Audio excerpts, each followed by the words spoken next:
people, we are back and we are ready to continue with this conversation. And again, Dr. Beaubrun is here, ready to go. And we left you with the excitement because it's all part of the body joy concept.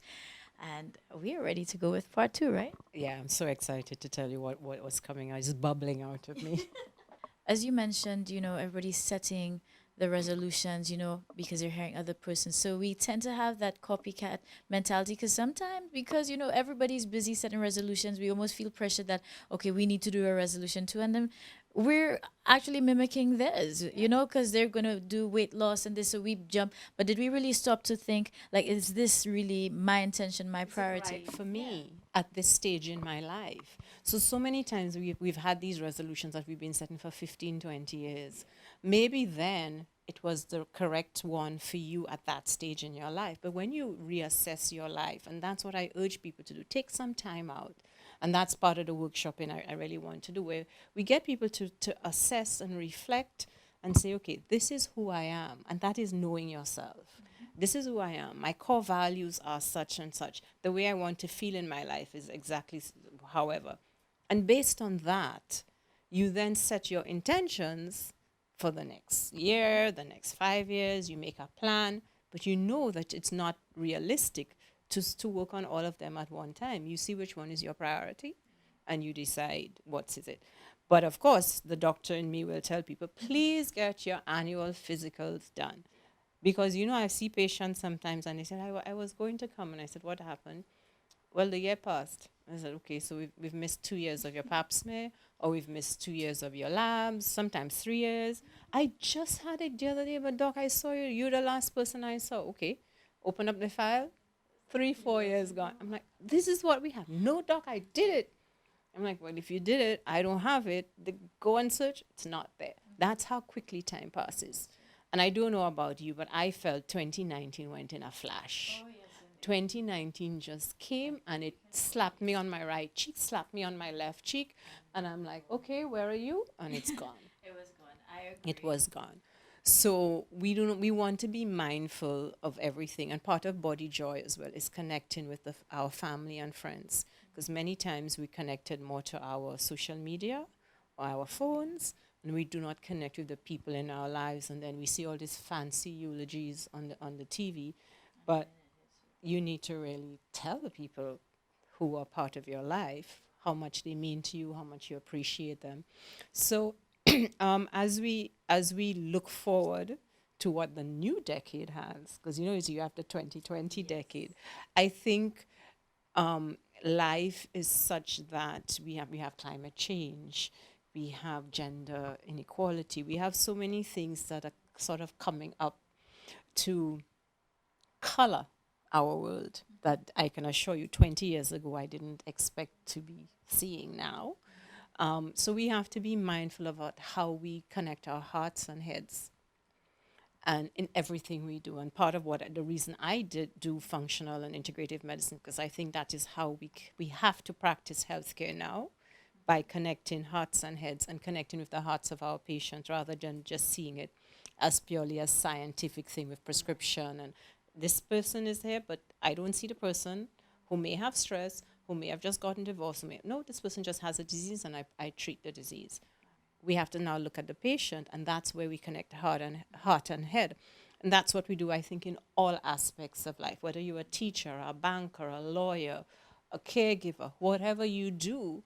I think the other thing I'd like people to do is to start to drop down into their hearts more and see the people in front of us as humans, and don't take things they say personally, because everybody's experience is different, and everybody will experience something, but our perception of it is all based on our past experiences and other things happening. So let's try to be kinder, let's try to be healthier, let's try to be more compassionate, let's try to be aware of climate and what we are doing to help mitigate this climate change, because it's coming. Whoever says it's not, it's coming. You need to wake up. Mother Earth is calling us with a clear call, and it's coming from her heart. It's coming from her heart.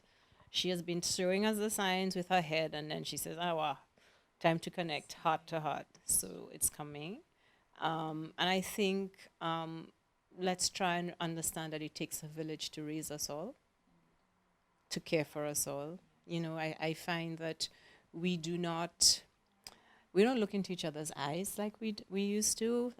Sometimes people pass, you don't even get the good mornings. Not Do at you all. I remember have growing up, mine. and if you did not say morning to the Oh, neighbor, you your parents would. by the time you get home Forget from it. school, you know. Yeah, and I've said that recently. It is so strange that it makes me feel uncomfortable. Like we can be this close walking by, and you head down. So it's like you want to say it and you can't even say it. And sometimes you say it and there's no response. And I'm just like, Okay, but I said it. I feel good I did it. But yeah, But I let's go find back to now that. that when I actually do say that, or I say thank you for what you did, or I appreciate what you did, I see their face light up and the whole demeanor changes. And I think we have to understand that humans are connectors. And that is how we are driven. That is how we have been formed to connect with each other. That is how healing will take place. That is how development will take place. And this insular thing where me, I'm minding my own business and I'm not looking at it. But all you mind your own business, you minding everybody else's on social media, which is hypocritical. So let's try to embrace the truth of who we are as well, with all the imperfections. I agree.